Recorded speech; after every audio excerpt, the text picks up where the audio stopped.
So hello everybody, my self Smith Patel, currently pursuing MBBS from Baroda medical college Gujarat. और आज फिर से हम हमारे रिलेट वाले टॉपिक पे आने वाले हैं।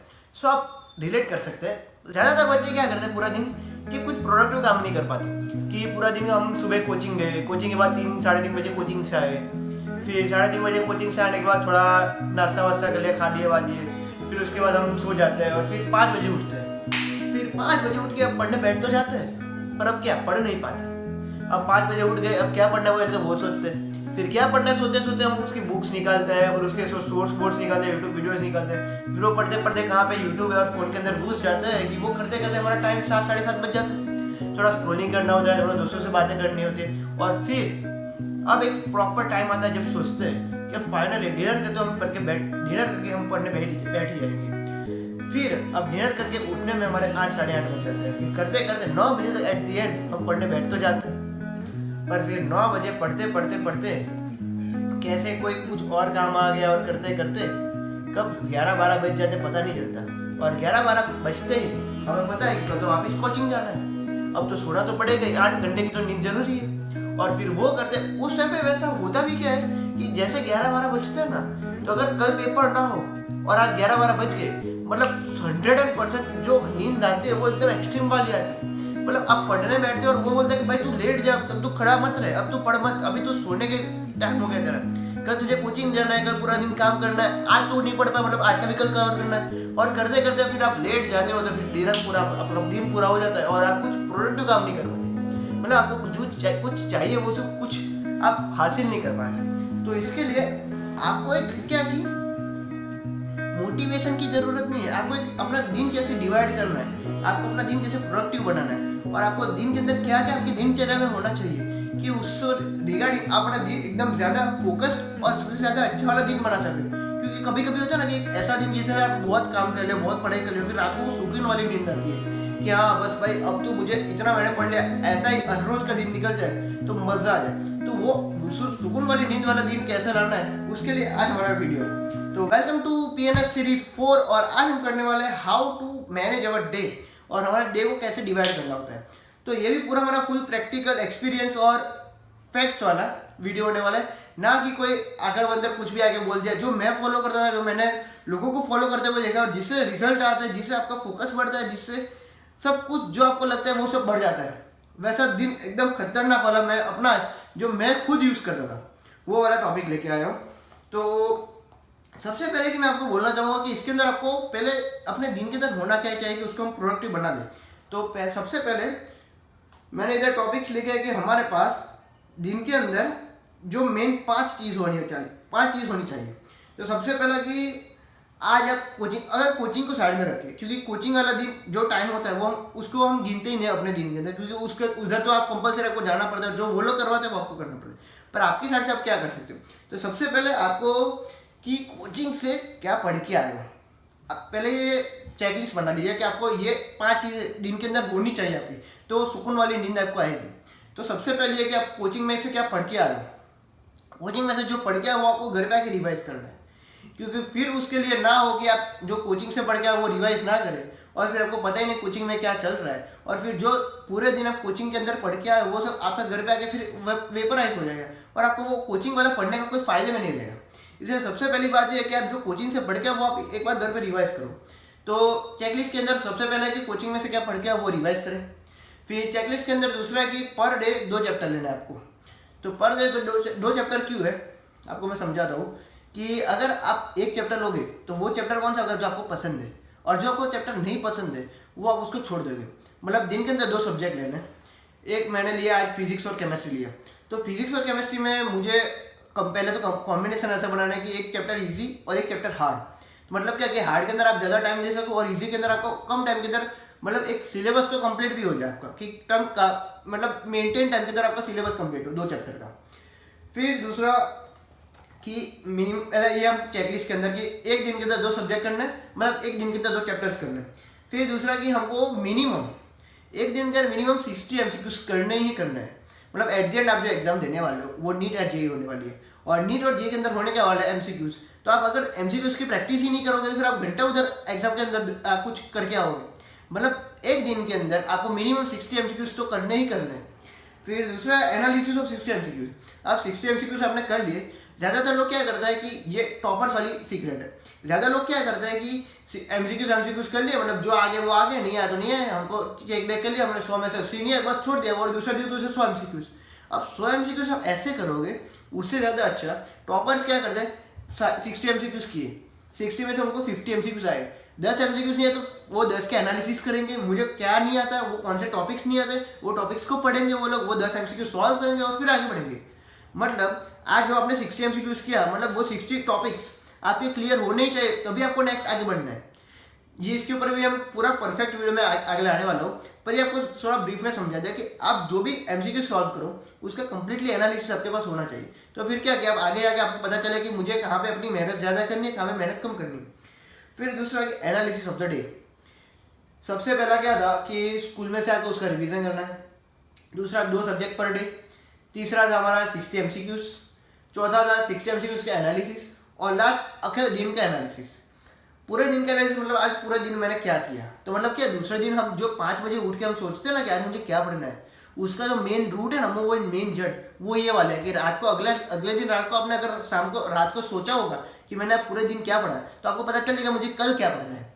तो ये भी एक सबसे ज़्यादा इंपॉर्टेंट पार्ट है जो लोग मिस करते हैं। तो ये जो 5 चेकलिस्ट है, अगर आपने ये पूरी कर दी तो मान लो टॉपर्स को आपने हैक कर लिया है। तो अब सब लोग बोलेंगे कि भैया ये तो आपने क्या करना है वो बताया, आप कितने टाइम कौन सा टाइम करना है वो तो बताइए। तो मैंने इसके लिए भी मतलब डिवीज़न रखा है। स्कूल से आप आगे जो पढ़ाई स्कूल का रिवीजन करते हो उसके लिए आप इधर नोट कर लेना, 1 घंटा उसके लिए देना है।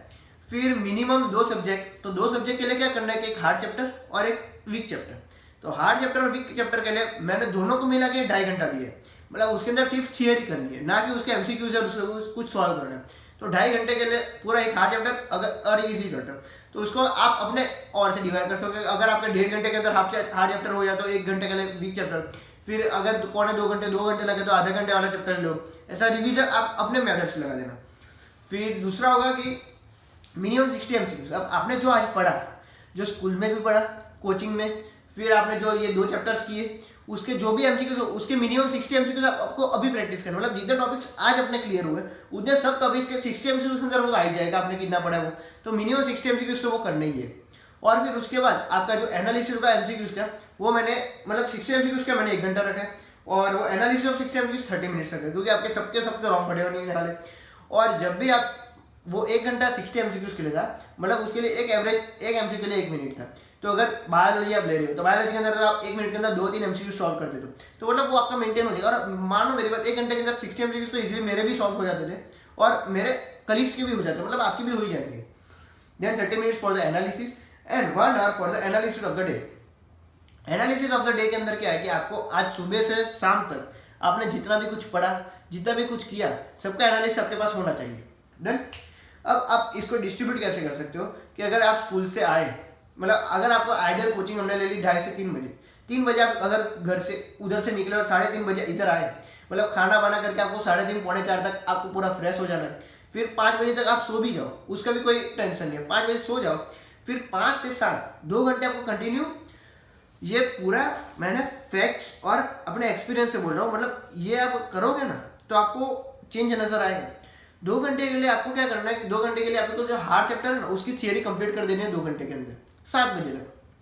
मतलब 7 बजे तक, क्योंकि ना आपका 7 बजे तक ये थियरी कंप्लीट करोगे तो 7 से 7:30 होगा, 2.5 घंटा भी होगा, तो फिर भी आपको कुछ वो मतलब वो मतलब कुछ वांधा नहीं पड़ेगा, क्योंकि आप आधा घंटा आप खाने वो डिनर वाला टाइम भी बचा सकते हो। देन वो 7 से मतलब 5 से 7 आपको पूरा एक मेन चैप्टर का आप क्लियर करना है। फिर 7 से 8 आपको डिनर वो सब पूरा कंप्लीट कर देना। फिर 8 से 9 वापिस 1 घंटा, 8 से 9 वापिस 1 घंटा आपको फिर वो जो वीक वाला चैप्टर है, मतलब जो सॉफ्ट वाला चैप्टर है, जो मतलब जो लो वाला चैप्टर है, वो 1 घंटे के अंदर पूरा करना, 9 बजे तक ये पूरा हो गया। फिर 9 से 10 आपको फिर उसी के एमसीक्यूज करने हैं। मतलब आपका जो 9 बजे तक आपका जो रटने वाला, जो दिमाग लगाने वाला काम होगा वो पूरा खत्म हो जाएगा। अब एमसीक्यूज के अंदर आपको क्या मजा आने लगा, क्योंकि आपको पूरा दिन का सब आता होगा, तो मतलब एमसीक्यूज सॉल्व करने के अंदर मजा आएगी। मतलब वो थोड़ा क्या है कि स्ट्रेस वाला काम नहीं लगेगा। तो 9 से 10 खत्म, तो 10 बजे तक आपका पूरा स्ट्रेस वाले दिन का पूरा स्ट्रेस वाला काम खत्म हो गया। मतलब अब 10 से 11 आपको क्या करना है, 10 से 10:30 11 बजे तक कि आपको एनालिसिस करना है कि मेरे कौन से एमसीक्यूज गलत हुए, कौन से वो सब गलत वो सब एनालिसिस कर दिया आपने, मतलब वो भी डन। फिर 10 से 10:30 ये सब हो गया। अब 10:30 से 11:30 क्या करना है आपको कि 11:30 तक आपने जो स्कूल के अंदर पूरा किया, मतलब स्कूल के अंदर आपने क्या पढ़ा था वो सब करते करते, वो मैं बता रहा हूँ 1 घंटे, क्योंकि आधे घंटे के अंदर वो आपका खत्म हो जाएगा। कोचिंग और स्कूल के अंदर आपने क्या पढ़ के आया वो सब एनालिसिस करना है। और लास्ट के अंदर आधा घंटा आपको एनालिसिस करना है कि आपने पूरे दिन में क्या किया।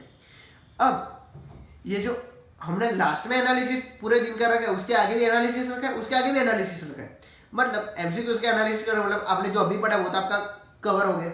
फिर वापस आपने स्कूल कोचिंग में क्या पढ़ा वो भी कवर हो गया। फिर वापस कोचिंग और वो दोनों का कवर करना है। मतलब आपका दिन के अंदर आपने पहली बार पढ़ा वो, दूसरी बार एक रिवीजन किया और तीसरी बार रिवीजन किया, मतलब दिन के अंदर 3 बार रिवीजन करोगे। फिर माइका लाल है जिसको कुछ ना आए, फिर कोई ऐसा कोई ऑप्शन ही नहीं बचेगा कि आपका ये दिन का पूरा कंटिन्यू, आप मानो एक ही दिन ये ट्राई करना ये वाली मेथड। और फिर आप अगर रात को सोने जाओगे तो मुझे बोलोगे भैया आपने सुकून वाली नींद दिलाई है, जो आपको सेटिस्फेक्शन मिलेगा, आज मैंने उतना पढ़ा है, जो सेटिस्फेक्शन मिलेगा। और इसके ऊपर आपको कंसिस्टेंसी रखनी पड़ेगी। कंसिस्टेंसी के लिए भी अपना आगे वीडियो आने वाला है, तो अगर इसके अंदर कंसिस्टेंसी रखें, मान लो मेरी बात, आपको 650-700 से कोई नहीं रोक सकता। तो this is the best I think कि पूरा दिन का रूटीन क्या आपको होना चाहिए। और अगर आपको दूसरा मेन एक टिप बता दूं, अगर आपको ये पूरा जो घर पे आके भी थोड़ा और फ्री टाइम चाहिए, तो आप कोचिंग के अंदर पूरा टाइम तो आप पढ़ते नहीं हो। जो आपको कोचिंग के अंदर फ्री टाइम मिले तो ये 60 एमसीक्यूज है, वो सब एमसीक्यूज, फिर थोड़ा एनालिसिस, थोड़ा थियरी रीडिंग, वो सब आप कोचिंग के अंदर ही खत्म कर लो। तो वो आधा घंटा आप जो कोचिंग के अंदर इधर का इन्वेस्ट करोगे, तो आपको घर पे आकर फिर उतना ज़्यादा फ्री टाइम मिलेगा, उतना ज़्यादा आप कुछ कर सकोगे और कोई खेल वेल कुछ चलने बल्ले कुछ काम कर सकोगे। पता चला? तो मतलब जो आपको अभी फ्री बैठे हो, अगर लेक्चर चल रहा है, अगर कोई टीचर नहीं आया अभी तक, तो थोड़ा एमसीक्यू सॉल्व कर दो। टीचर नहीं है तो जो वीक वाला चैप्टर है वो थोड़ा थियरी रीड कर लो। तो वो अपना जितना उधर कोचिंग के अंदर ये घर वाला काम रिड्यूस करोगे, तो घर के अंदर ज़्यादा टाइम मिलेगा, तो आप कुछ और कर पाओगे। तो यही मैं बोलूँगा कि यही बेस्ट चीज़ है जो कि आप पूरे दिन के अंदर कर सकते हो, जिससे आपका पूरा दिन बेहतर बन जाएगा और थोड़ा प्रोडक्टिव काम करने लगोगे। और अगर ये आपने कंसिस्टेंसी से काम कर लिया, तो मान लो मेरी बात, आपको 650-700 से कोई नहीं रोक सकता है। तो दैट्स ऑल फॉर टुडे। और जिसने भी अभी तक वीडियो को लाइक नहीं किया तो लाइक कर दीजिए, चैनल को सब्सक्राइब नहीं किया तो सब्सक्राइब कर दीजिए। और जो भी अभी भी आप प्रॉब्लम फेस कर रहे हो कोई अगर, तो ये वीडियो के कमेंट के अंदर बताइए कि आप कौन से प्रॉब्लम फेस कर रहे हो। तो मैं अपने एक्सपीरियंस से, अपने थोड़े कलीग से, अपने टीचर से पूछ के अगर जो मेन मुझे कंक्लूजन मिलेगा वो आपको साथ शेयर कर सकूँ। तो that's all for the video. Thank you.